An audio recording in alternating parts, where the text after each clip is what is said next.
Welcome into the trenches. I'm Sam Mays. Today we've got an incredibly special guest, former Sooner great Demitri Flowers. But before we get to the show, I've got some very special people to thank. MidFirst Bank, Oklahoma Ford Dealers, Laser Light Skin Clinic, the National Cowboy and Western Heritage Museum, Fire Lake Casino, Lock Supply, and remember, drive into your best in Oklahoma Ford dealers today for the best deals on Ford's full lineup of trucks and SUVs. Ford is the best in Oklahoma. All right, like I said, my guy Demitri Flowers, former Sooner great, putting his hand down in the dirt for the very first time here in the trenches. Mr. Flowers, how are you, sir? I'm doing great, man. How you doing? I'm doing excellent. We have so much to get into, but let me give you some props real quick.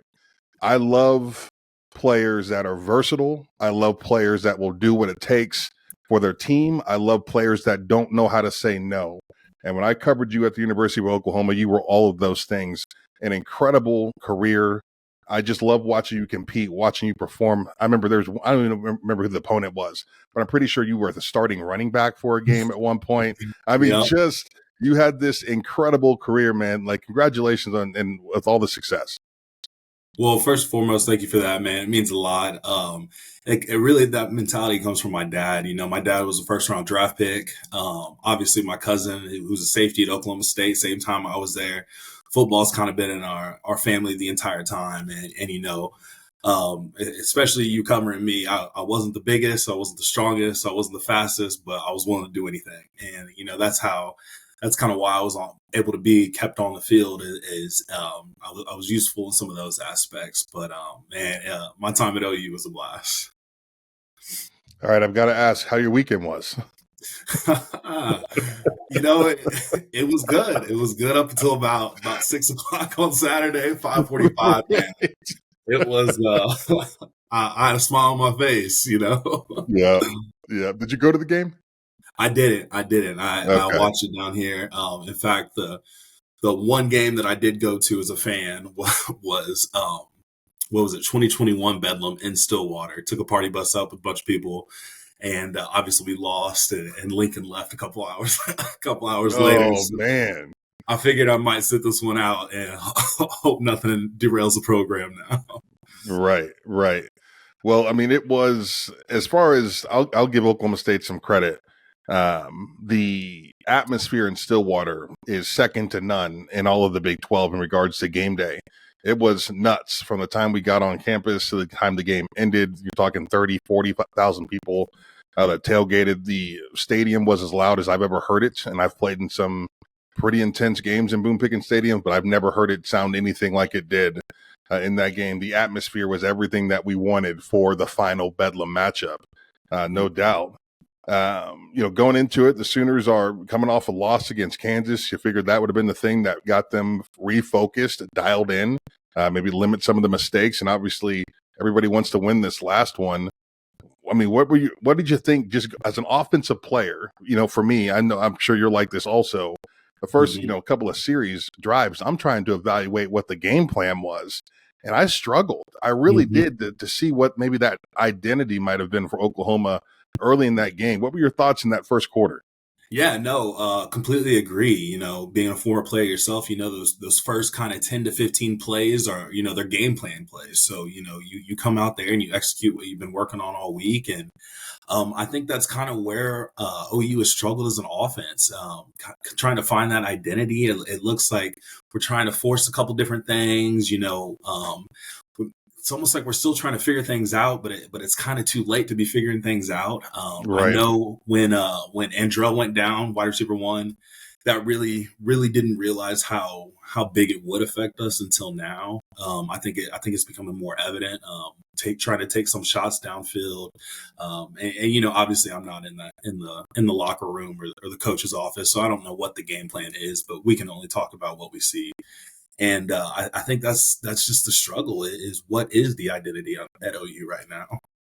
You know, I'm talking not even any quarterback run early in that game. Like, I thought you were going to come in and see Gabriel go for, I'm talking Russell Wilson numbers. I don't think that guy is a 110-yard quarterback by any means, but I think he's a 65, 70-yard on the ground every single game type of guy. You know, remember even Boone Baker was running the football. I wouldn't say Baker was somebody I wanted to see carry it 30 times a game, but when Baker had the ball in his hand, he's a talented runner, like understood, where his body was at on the field, had good vision. I think, Dylan Gabriel's very much that player. So to see them take this game early and not see him get him involved right off the bat, I thought was unusual.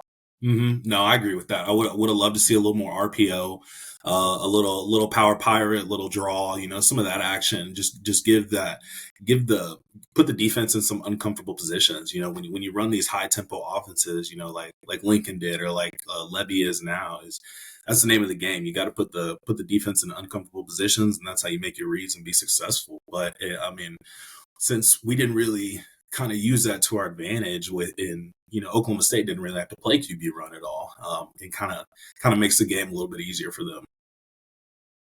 Do you know the total yards for Oklahoma in this game?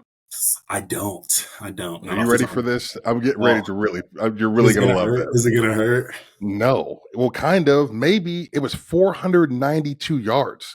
God. They had 492 total yards. You ready for the kicker? They had the ball 14 less minutes in Oklahoma State. That's a full quarter. A full quarter of football. When I got on my podcast after this game and I talked about how Oklahoma lost this game, and look, I got a ton of respect for my Cowboys at the end of the day, and Demitri, you know this as well as I do. You got to execute with the opportunities that are given to you. And when the Sooners gave the Cowboys an opportunity, the Cowboys took advantage of it. No question. Give them all the credit in the world. But if there's no way, shape or form, that let's just take 7 more minutes away, right? 2 of those turnovers don't happen. What's the score of this game? OU probably wins by 10. Yeah. I mean, as crazy as that offense looked, as discombobulated as it looked at times, as bad as that offensive line looked at times, they still had 492 yards of offense. Yeah, right. I mean, that does not make me feel any better, hearing that. Right. But, it's kind of like you said, all the credit to Oklahoma State. The team that wins the game is going to be the one that takes advantage of those plays. We've seen it time and time again. It's how it always plays out. OU had a couple unfortunate miscues, bad snap, some miscommunication there. Kind of didn't really look like an OU offense of the past. It just kind of looked like we were taking it play by play and not trying to develop a rhythm. And I think Oklahoma State, to their credit, played phenomenal, had a great game plan coming in, but it's just frustrating when you put up 500 yards and with limited time of possession and you still can't come away with a win. When you start talking about moving forward, I'm pretty sure in the 20 years that I've lived here in Oklahoma, I think I've maybe seen the Sooners lose back-to-back games maybe 3 times, and one of them was last year also. So it's such an odd position for them to be in, considering the brand has just dominated the Big 12 for, 2 decades, essentially. They have been the flagship program. And here we are, back-to-back losses against a Kansas and Oklahoma State that are physical teams, have good little identities, no question. Top 25 programs, I'll respect them in that way for sure, but not what I would call juggernauts of college football by any means. Moving forward, here's West Virginia this weekend and really kind of cut out of that same mold, right? Wants to run the football, wants to be physical at the point of attack.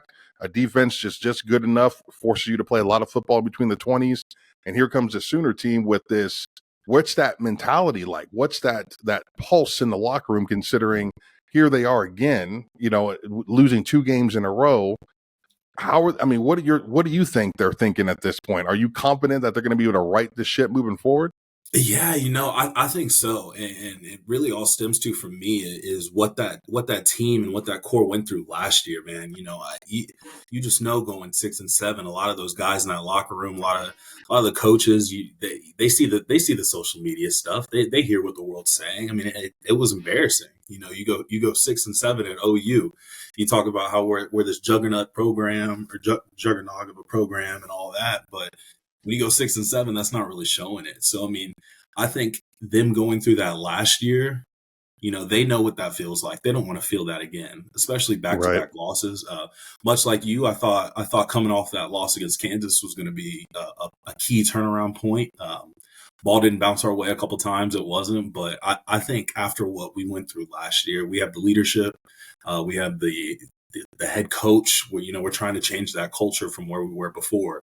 BV got here and kind of right the ship. And I think the guys are going to do that. As far as, just the toughness of this football team, I think at its core, when you start talking about guys like, Ethan Downs and what he represents for all 4 quarters, the effort that you see Dylan Gabriel play with for all 4 quarters, Tyree Walker, the walk-on, right, that just wants to give it all 4 quarters. That core, that nucleus is there, right? And it just seems like, what is throwing you guys off? What's getting you off track? And you wonder if it really just is that brand, right? The expectations of being an Oklahoma football player.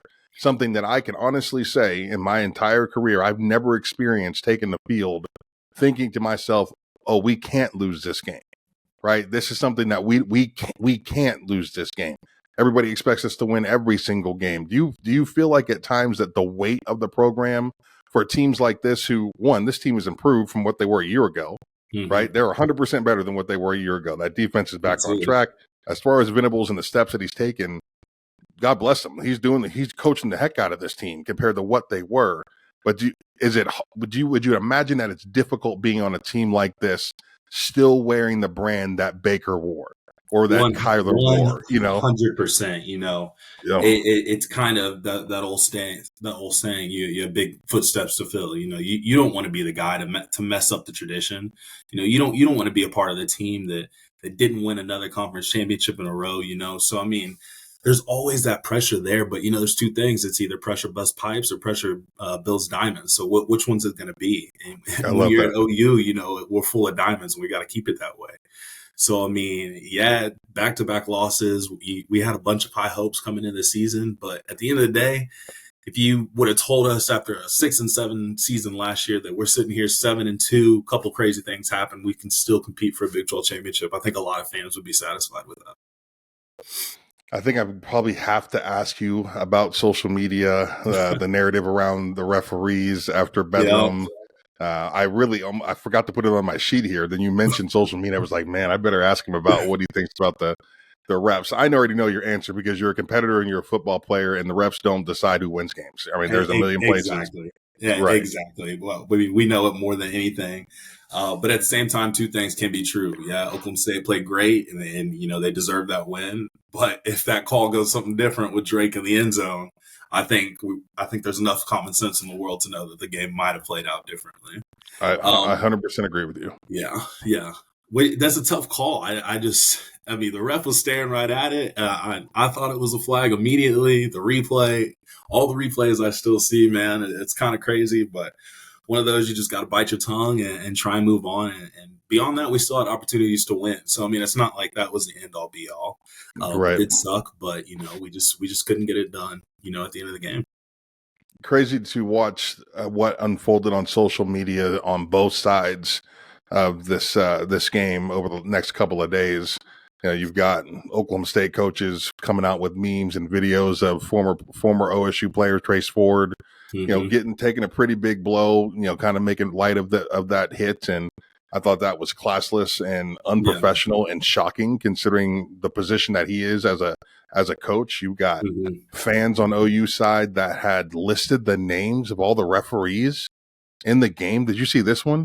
No, I didn't see that one. Oh, yeah. An OU fan listed all the referees' names on Twitter and was like, I'm not condoning vigilante justice, but if someone put a bag of crap on their front porch, I wouldn't mind it. I'm like, do you know how unsafe that is? How crazy this all is? Like sometimes, games like this will bring out the worst in the fan base, no question. Yeah, and that's one thing that kind of being a former player now and having a big following on social media to where I just sit back and I just read the stuff, but it's all on my For You page and stuff. And man, some of it's just disgusting out there. One thing I did see was, I don't know if you saw this one, I think it was an OU fan that replied to some Oklahoma State fan saying, I hope there's another plane crash soon. Or my God. Something along the lines of that. What? And yeah, I mean, like, don't get me wrong. We love a rivalry. We played in it. We fought, we bled, we did all that. But at the end of the day, man, that's some of that stuff on social media is not acceptable. I get the compassion. I get the heated rivalry, but man, like, just, I guarantee you none of these people would be saying this stuff if their real name was out there, if their real picture was out there. They're not Correct. hiding behind some random account that Right. has a bunch of numbers and letters attached to it and just spewing off all this hate. But it's kind of disheartening to see. But every fan base has their bad eggs. All right. If you had a message for, when you start thinking about Sooner Nation and, there's a lot of heartbreak out there.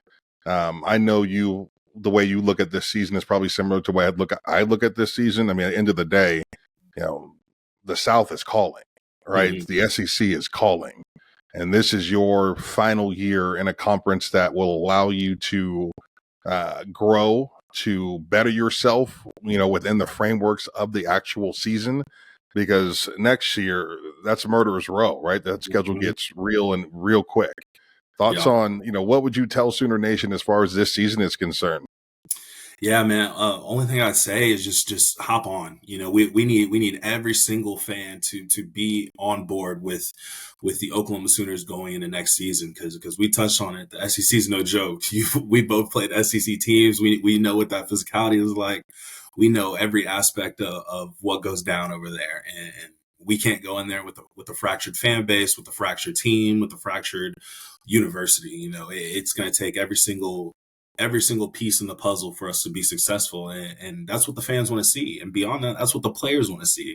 Players don't want to lose. Coaches don't want to lose. It's kind of I see some ignorant takes out there, like, oh, Levy's throwing the game on purpose, or oh, do the players even care about losing? Like, come on now. Do these guys understand what the players put in time and time, day after day, to get to this point? And so I mean, that's the one thing I'd say is just hop on. It's not going to be all rainbows. You got to go through the rain to get there, man. And I think we're in a great place. I think Oklahoma and Texas making that move as well. I think it's going to be a nice little change up. But with that being said, I think Oklahoma State has a chance to run the Big 12 now for the next 10, 15 years. What is it? It's just going to be them in Utah going back and forth for it. Crazy. It's absolutely going to be crazy. All right, Demitri Flowers, former Sooner great, joins us here on In the Trenches. I'm Sam Mays. This is Sellout Crowd. Big thank you for everybody out there joining us. Make sure you hit that like and subscribe button. It helps us out so much. And please comment, man. I think you guys have so much quality content when you comment on these podcasts. Let me know what you're thinking, and whether it's a question or a comment. I think all that stuff has got a ton of value. So once again, thank you for interacting with me on this podcast, and thank you for watching. Thanks, Demitri. I appreciate it. Absolutely. See you, man.